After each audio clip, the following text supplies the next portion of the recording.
positive, and we're going to talk about Salford now, because they were really good, weren't they, in this game? And in particular, their halves were very good, and it just speaks to how great a coach Ian Watson is, especially at coaching halfbacks, making them play their natural game, making them feel comfortable and confident. And Lola here returning to Headingley and showing the Leeds fans, even though they weren't in the stadium to see it, exactly what he would have done under the same sort of coaching there. Yeah, definitely. I think Ian Watson's a great coach. I've said that even before last season. And Lola here looks like a different player playing in Salford colours, doesn't he? Yeah, he looks like a player in sort of command of what he's doing and enjoying it. Yeah, and understanding his role in the team and not being scared to make mistakes as well. And so that leads to him doing things like that pass, which was fantastic. It leads to him being a support runner when someone else has got the ball. You know, it's seen all of... He's never going to be a consistent player, I don't think, Tui Lola here. I don't think he's that sort of guy. But Watson can get more out of him than some of the other people, I think, that I've had him before, just because of Watson's approach. Yeah, and yeah, I mean, you can say he's not sort of totally consistent, but on the other hand, I think he's far more consistent than he was. Definitely, yeah. And he's being consistently played in the same position in a team, which he never really got in the NRL, and is being sort of given the right responsibilities, which he didn't get at Leeds. So every credit to him and the people around him. The Man of Steel points and the Albert Goldfoot points, for a rare occasion, were dished out exactly the same on this game. 3 points to Lola here, 2 points to Chris Atkin, who showed an interesting turn of pace for his breakaway try. I'm not sure it was the fastest I've ever seen from an intercept, but no one was able to catch him from Hull. Well, no, I mean, that's the disgusting thing, isn't it? Yeah, and I think the person who got closest was a forward. So Josh Jones, I think. And Luke Yates, who was really hard working in this game. Maybe he's another foot soldier type, but no one's asking him to do much more the other way either, are they? You know, no. It's Salford putting people into the team to play their role, and they did that really well in this game. The other things I would flag up, not that it would have made any difference at all to the outcome, but the shoulder charge by Salford, which seems not to have been mentioned at all, and which went on to be their try after that. And then the Ikahihifa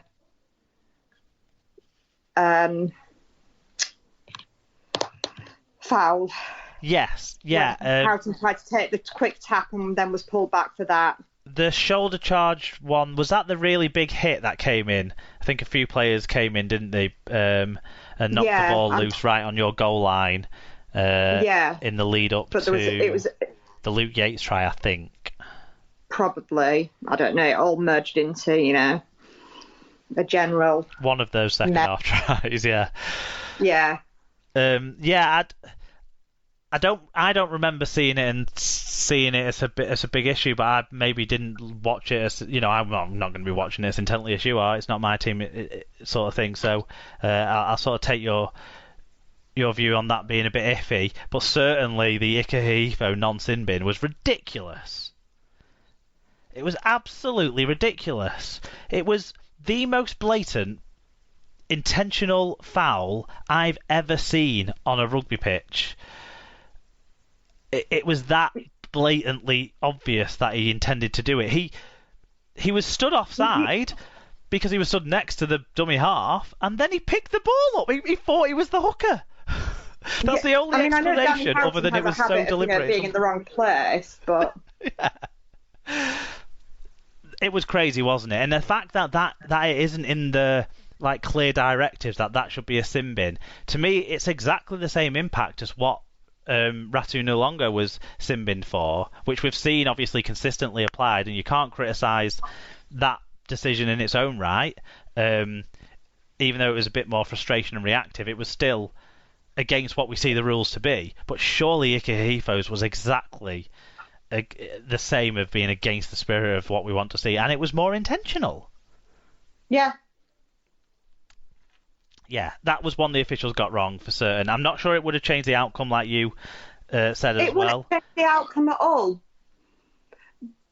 It might have been interesting to see what we could have done against 12 men there with having 13, you know. Yeah, I mean, exactly, because you would have needed that to get your attack a bit more, wouldn't you? Because your attack wasn't clicking 13 on 13 and Salford's defence was looking good apart from that early error. But yeah, outside of Tuilola here, anyone else that you thought was maybe a top performer on the pitch? And Rhys Williams took his tries nicely, but you know, he didn't have masses to do for them, did he? No, I think credit. There was some really nice tries in this game, wasn't there? Shaw's try. You know, and that kick through, was that for Williams as well? Yeah, just the one perfectly weighted. Yeah. Yeah, he put the kick through as well for Evol's try at the end, didn't he as well? Which was a well-timed piece of play from Atkins as well. I think his try assists were. Overall, Salford's short kicking game was really good, wasn't it? I think Shaw's try was really nice play by Hull FC in a game where otherwise they lacked massively in attack. But Lola Here's long pass for the first Salford try has to be the sort of peak highlight moment for this game for me. What a pass it was! What a spot! Even though you can criticise Fanua for going off his duties there, what a play from Lola here to see it and to execute it like that. Yeah. No, I think nearly all of Salford's tries you found yourself begrudgingly appreciative of. Yeah, definitely so. Okay, anything else for you to add from on that game, or are you happy to move on? Happy to move on. Okay. Next game up was Wigan versus Wakefield, and it was 16-6 to Wigan at half-time, but it was closer in the end, 23-22. Ben Thaler was the referee, and my sort of thought on this game was, in this game we definitely saw the 5th and 6th best performances of the weekend. I'm not sure which way round it was. Maybe equal 5th best performances of the weekend, because it was the only close game we got, wasn't it? And it was really even on the stats, unsurprisingly. 1 metre between the sides, although Wigan made ground a much better average game, 1.4 metres per carry better in fact. Wigan had a clean break more, but 2 handling errors more. Wakefield had better discipline without the ball, conceding fewer penalties, although weren't as good in the tackle with a 2.3% worse tackle success rate. Individually, for Wigan, Liam Farrell, 196 metres, Sam Powell, 55 tackles, 15 of which were marker tackles. Ethan Havard went both ways, 48 tackles and 11 marker tackles, and 127 metres from the teenager. Zach Hardacre, 1 try, 2 try assists, 9 tackle busts, 124 metres, 2 clean breaks. He loved the fact that he got to go back to full back after about 20 minutes of this one, didn't he? For the losing Wakefield side, Bill Tupu, 151 metres, Reece Lynn, 1 try assist and 130 metres, Liam Kay, 2 tries, 5 tackle busts, 118 metres and 2 clean breaks, and Jay Pitts, 112 metres. Yep. So Josh got in touch and said that was a scrappy game. Wakefield couldn't keep hold of the ball and handling errors killed them in the first half. Second half was much better for them, and Wigan took the foot off the gas, letting Wakey back into it. Johnson's try, wow, with his bad arm too. Difficult for Wakey that the Bibby try was given as no for me. Good game in the end. Ben Thaler. Rob took the time to do his Ben Thaler review before he did his own, obviously. He said, fucking get in there. Win bonus on my first week back. Ka-ching-a-ling-a-ding-dong. Jen K said, thought the game was similar to the Salford game before lockdown.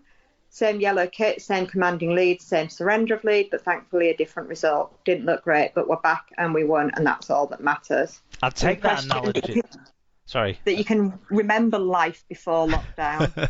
I'd take that analogy one step further, and I was so concerned that it was going to be exactly the same as the Salford game, when close to the end of the game, close to the try line.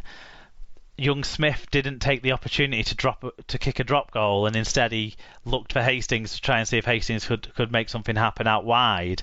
And I was absolutely fuming that, as much as I think the young kid's an incredible talent, he hadn't learnt from that mistake. But thankfully we got another set where we could kick a drop goal from Wigan's perspective there. So yeah, I on board with what Jen says massively there. Fatboy Rob says, didn't see this one apart from a great finish from Johnston and a dodgy video ref try. #cheater's gonna cheat. George Burgess came out of this with a 1-game ban. It was a tackle on David Fafita where he came up holding the back of his neck, and on replay it sort of looks like maybe Burgess was slightly delayed in giving him room to get his head out. Fafita's, to me, got track record in emphasising these things, but the match review panel have had a good chance to look at it and they've decided it's worth a ban, so it's worth a ban. You only saw little bits of this game as well, didn't you, like Rob? So shall we start with those? Really... Shall we start with those? No, I didn't actually see any of it, to be honest. Oh right, I thought you said you saw the decisions at the end, the Bibby decision sort of midway through the second half. No, I didn't see any of this one. Oh, sorry, I misunderstood. I can't comment, I'm afraid. Fair enough. Well, the Bibby try was very similar to a few instances we saw in the first game as well, where it went up as try, and it was hard to evidence that the referee got it wrong because it went up as a try. I think what people were sort of questioning whether it was short or not. I think when it first hit the floor, it was clearly hitting the line to me, but I'm not sure how it came out of Bibby's hands to get to the line, that he actually had control. So that would be more the question mark for me on that one. But it was given, and Wigan benefited from the on-field call being that. I think we've seen a lot of that. In the games I've seen, I feel that there's been an awful lot of use of the video ref, and the video ref has spent an awful long time looking at things, but then ultimately it's come back in the way it went up. I think, from my perspective, I sort of came up in the benefit of doubt to the attacking team video ref scenario. So I feel like this is almost behaving the same way as that, isn't it? And those occasions used to take some time as well back when, if I remember rightly. Yeah. So it seems like we've almost changed the system, but we're getting the same outcomes, which is good for consistency. And ideally, we want to see tries scored rather than not scored, I suppose, overall. But I think it's just frustrating when you want to say, like, the actual camera angle I want to see is the referee's eyes. Yes, yeah. And I can't see a camera angle because the referee stood there. There was one last week as well where I think we were denied that angle by the fact that the refs aren't wearing that camera at the moment. Obviously, the face-to-face contact and stuff of getting someone up close to kit you out with it all and stuff maybe is too much, and they're taking a safety-first approach, which is totally the right thing to do. Unless it's more the fact that they can't clean the camera equipment properly after having it on somebody's head. Yeah, so they're taking before putting it on the next person's head. Yeah, so they're taking a sensible approach, aren't they, there with that? But it does deny us those angles, doesn't it? Yeah. And there's been a few like that. I think for Wigan, Havard was outstanding, considering as a teenager. You can see why NRL clubs are sniffing around them. I think Sam Powell performed well as well in this game for Wigan. Hardacre was very good for Wigan throughout the game. I think both Woods at hooker for Wakefield had moments in the game where they were impressive, and obviously it was good to see Liam Kay from behind the butcher's counter back on the pitch scoring tries, which is a real positive story. You know, all the shitty stories we're seeing with the Toronto players. Well, two of those players who suffered from that have found new clubs and, you know, had contributions. Liam Kay maybe more so overall than Tony Gigo, but yes, that's good to see, and hopefully more of the players can find clubs and get sorted out, because, you know, they've been let down badly at Toronto. So Liam Kay shows what can be done once you get a chance.